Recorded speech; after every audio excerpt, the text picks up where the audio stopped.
अपना ध्यान देश की तरक्की पर लगाइए, देश को आगे बढ़ाने पर लगाइए। बेटी बेटी होती है, हिंदू की हो, मुसलमान की हो, सिख की हो, ईसाई की हो, उसकी इज्जत के साथ खिलवाड़ मत कीजिए, गुंडागर्दी मत कीजिए। आप तय करने वाले कोई नहीं होते। कौन क्या पहनेगा, कौन क्या खाएगा, कौन क्या कैसे रहेगा। आपने मुझे इस बजट पे अपनी बात कहने का मौका दिया। सर, मैं इस बजट पे और इनके डिजिटल इंडिया पे राजीव जी की एक कविता है, वो एक बड़े अच्छे कवि हैं, उन्होंने लिखा है, वो सदन के सामने सुनाना चाहूंगा। खाओ डिजिटल, गाओ डिजिटल, देश का बैंड बजाओ डिजिटल, रुपया डिजिटल, बैंक भी डिजिटल और सेना का टैंक भी डिजिटल। बच्चे पाए डिजिटल शिक्षा और फिर मांगे डिजिटल भिक्षा। बच्चे पाए डिजिटल शिक्षा और फिर मांगे डिजिटल भिक्षा।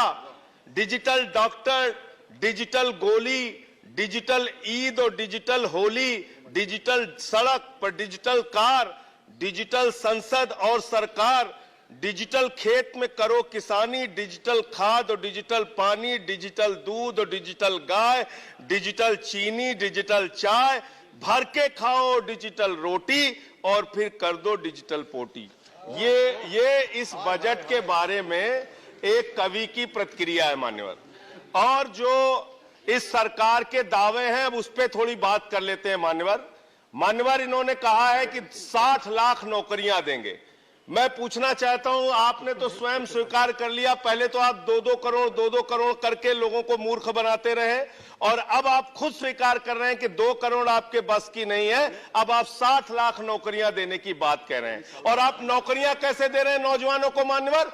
35,000 रेलवे भर्ती के लिए 1 करोड़ नौजवानों ने उसमें फॉर्म भरा और उसके बाद जब उसका परिणाम आता है उसमें घोटाला और गड़बड़ी की जाती है। जब वो नौजवान सड़क पर नौकरी मांगने के लिए निकलते हैं उनको लाठियों से पिटवाया जाता है प्रयागराज में, उनको पटना में लाठियों से पिटवाया जाता है, घर में घुस के लाठियों से पीट पीट के आप नौकरी दे रहे हैं, आंसू गैस के गोले छोड़ छोड़ के आप नौकरी दे रहे हैं। आप कर्मचारियों की बात इस बजट में कर लीजिए मान्यवर। जब कर्मचारियों की चर्चा होती है, पूरे देश के कर्मचारियों की एक ही मांग है, पुरानी पेंशन की बहाली की जाए, पुरानी पेंशन की बहाली की जाए। 40 दिन कोई सांसद और विधायक रह लेता है, पूरे जीवन भर उसको पेंशन मिलती है। 40 साल कोई कर्मचारी नौकरी करता है, उसकी पेंशन आपने खत्म कर दी। पेंशन तो छोड़िए, टैक्स के राहत की उम्मीद थी कर्मचारियों को, आपने इस बजट में वो भी नहीं दिया। इसके साथ साथ मान्यवर, आपने इस बजट में किया क्या है? 22 तक सबको घर देने की आपकी योजना थी, वो 22 तक घर देने की योजना भी पूरी तरीके से जमीन पर उतर के नहीं आई, वो भी फेल साबित हुई।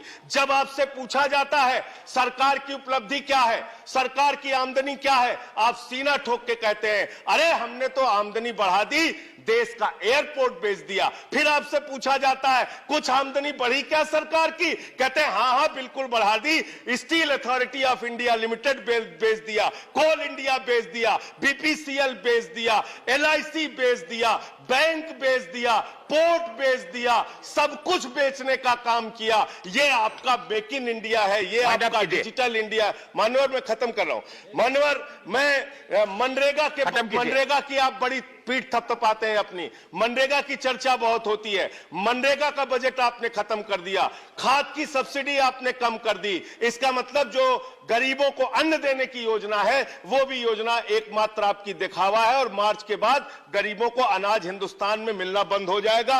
अंत में आपके माध्यम से एक ही इस सरकार से अनुरोध करना चाहूंगा कि अपना ध्यान देश की तरक्की पर लगाइए, देश को आगे बढ़ाने पर लगाइए। बेटी बेटी होती है, हिंदू की हो, मुसलमान की हो, सिख की हो, ईसाई की हो, उसकी इज्जत के साथ खिलवाड़ मत कीजिए, गुंडागर्दी मत कीजिए। आप तय करने वाले कोई नहीं होते। कौन क्या पहनेगा, कौन क्या खाएगा, कौन क्या कैसे रहेगा, कौन Zafar Islam, I'm sorry. Please. Thank you very much, sir. First of all, I would